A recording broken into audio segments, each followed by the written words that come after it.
Now let us look at the infrastructure layer. The first one that we will look at is the bus.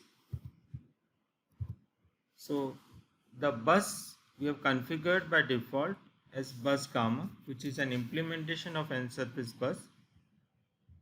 The first thing that you need to put attention is the Flex Gamma service bus bridge, which is inherited from Flex Bus Gamma and iFlex service bus bridge.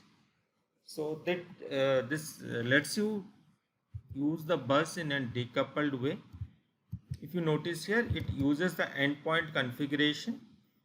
So we have by default configured 3 endpoint configuration for you. One is the learning bus configuration that inherits from Flex Bus Gamma default endpoint configuration, that in turn is inherited from the endpoint configuration. So Flex Bus Gamma default endpoint configuration will configure the default, some of the default settings for you to use Flex.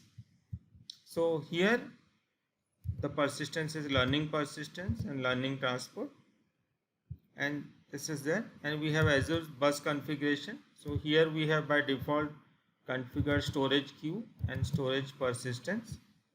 You can change this at your own will. And we have on premises also, which uses SQL Server as a persistence and RabbitMQ as a transport.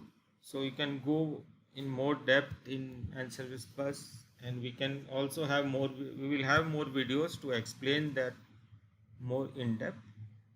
So this bus gamma configuration is bus gamma service bus is configured in the startup file.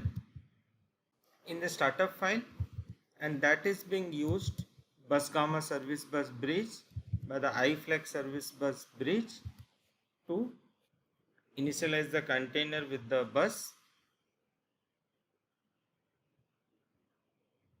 It adds a bus in the service, and that uses in the development environment learning bus configuration is being used. In staging, Azure bus configuration is used, and in production also Azure.